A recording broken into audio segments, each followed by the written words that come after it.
Bismillahirrahmanirrahim. Elhamdülillahi Rabbil alemin. Ve salatu ve selamu ala eşrefil enbiya'l mursalin.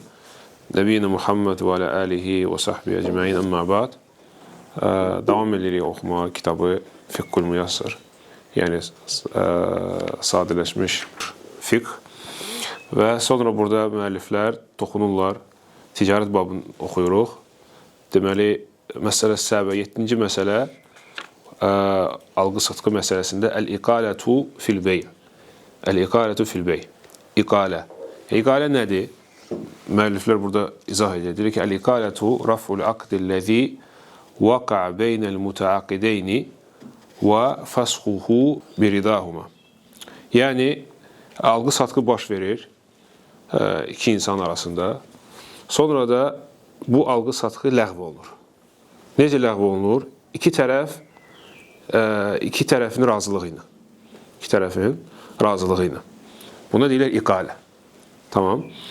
Və təhsulu bisəbəbi nədəmi əhədil aqideyni aləl-aqd. Nəyə görə o baş verir? Nəyə görə algı-satqıdan sonra algı-satqı ləğv olunur?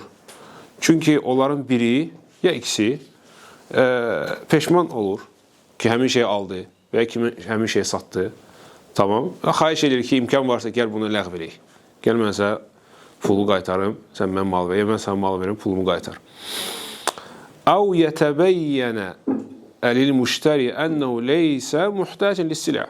Ya peşman olur, ya da ki, məsələn, görür ki, məsələn, bir malı alır, tutaq ki, məsələn, bir telefonu, ya nəsə alır, sonra görür ki, ehtiyac yoxdur bu şeydə. Məsələn, evdə gəlib tapır ki, həmin telefondan və həmin kitabdan onda var evdə. Tamam. Əv ləm yəstəti dəf'ə thəmənihə. Və həmçin səbəblərdən nədir? O bütün alır, gözləyir ki, pul varansa gələcək. Sonra görür ki, pul gəlmir. Problem yaranır, ödəyə bilmir. Deyir ki, gəl bunu ləğv edək. فَيَرْجِعُ كُلٌّ مِنَ الْبَاعِ وَالْمُشْتَرِ بِمَا كَانَ لَهُ مِنْ غَيْرِ زِيَادٍ وَلَا نَقْصٍ. Və bu halda iqalədə ləğv olunur algı-satqı və hər ikisi öz müqabildə verdiyi şeyi götürür. Yəni, alıcı deməli, pulu götürür geri və qaytarır malı. Satıcı da nə edir? Pulu qaytarır və malı geri götürür. وَالْإِقَالَةُ مَشْرُوعَةٌ وَحَثَّ عَلَيْهَا رَسُولُ اللّٰهِ sallallahu aleyhi və səlləm. Bu iqalə, yəni ticarətin ləğv olunmağı iki tərəf, yəni həm alıcı, həm satıcı tərəfindən olan razılığı ilə bunu Peyğəmbər sallallahu aleyhi və səlləm deməli təşviq edib buna. Yəni, əgər deməli xüsusən bir tərəf peşmandırsa və sən böyük bir ziyan çəkməyəcəksənsə, görürsən ki, o istir bu algı-satqını ləğv eləsin. Yəni, Peyğəmbər sallallahu aleyhi və səlləm hədisinin birində deyir ki, mən aqalə muslimən beyətəhu aqaləllahu əthratəhu yevmül qiyamə. Əgər bir insan öz müsəlman qardaşına yəni razılaşsa algı-satqını ləğv eləməyi, o ondan tələb edib ki, algı-satqını ləğv elə və o onu razılaşdı, kömək edir belə qardaşına, deyir ki, bu halda Allah subhanahu wa ta'ala necə o onu bağışladı, keçdi, güzəş elədi onu, Allah da subhanahu wa ta'ala onu güzəş edəcək qiyamət günü, yəni günahlarını bağışlayacaq.